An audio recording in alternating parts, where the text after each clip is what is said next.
এখনও শেষ হয়নি অপেক্ষা। নেইমারকে পুরো ৯০ মিনিট মাঠে দেখার আশা ছাড়েননি ব্রাজিলের সমর্থকেরা।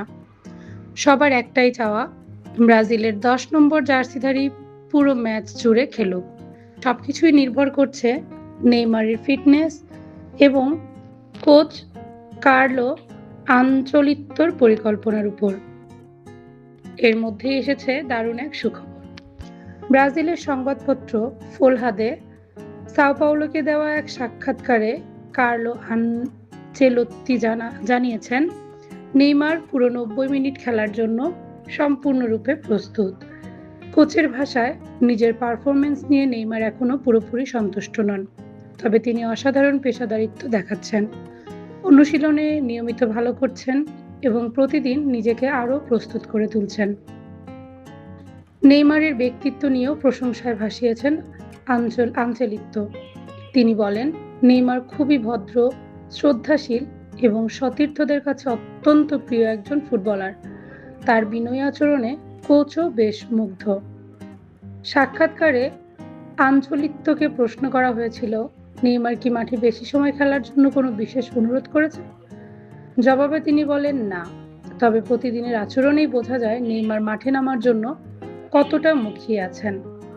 বাংলাদেশ সময় রোববার দিবাগত রাত ২টায় শেষ ১৬র গুরুত্বপূর্ণ ম্যাচে নরওয়ের মুখোমুখি হবে ব্রাজিল। আর্লিং হালান্ডের বিপক্ষে ম্যাচটি মোটেও সহজ হবে বলে মনে হচ্ছে না। তাই এই লড়াইয়ের জন্য নেইমারের উপস্থিতি ব্রাজিলের জন্য হতে পারে বড় শক্তি। আনচেলোত্তি জানিয়েছেন, নেইমার ৯০ মিনিট খেলার মতো ফিট। এখন তাকে কতক্ষণ খেলানো হবে সেই চূড়ান্ত সিদ্ধান্ত নেবেন তিনি নিজেই। এবারের টুর্নামেন্টে এখন পর্যন্ত স্কটল্যান্ডের বিপক্ষে মাত্র ১৪ মিনিট খেলেছেন নেইমার, কিন্তু সেই অল্প সময়েই দারুণ বল নিয়ন্ত্রণ, ছোট ছোট ড্রিবল এবং একটি সুন্দর শট ভক্তদের নতুন করে স্বপ্ন দেখিয়েছে। এবার আশা করা হচ্ছে নরওয়ের বিপক্ষে তিনি আরও বেশি সময় মাঠে থাকবেন, তবে পরিসংখ্যান বলছে কাজটা সহজ নয়। নরওয়ের বিপক্ষে এখন পর্যন্ত ৪ বার খেলেছে ব্রাজিল, যেখানে ২ ম্যাচে হেরেছে এবং ২টি ম্যাচ ড্র করেছে। অর্থাৎ নরওয়ের বিপক্ষে এখনও কোনো জয় নেই সেলেসাওদের। আরও একটি রেকর্ড ব্রাজিলকে ভাবাচ্ছে। ২০০২ সালের বিশ্বকাপ জয়ের পর নকআউট পর্বে কোনো ইউরোপীয় দলকে হারাতে পারেননি ৫ বারের বিশ্ব চ্যাম্পিয়নরা। তাহলে এবার কি বদলাবে ইতিহাস? নেইমারের নেতৃত্ব কি নরওয়েকে হারিয়ে কোয়ার্টার ফাইনালের টিকিট নিশ্চিত করতে পারবে, নাকি অপেক্ষা আরও দীর্ঘ হবে?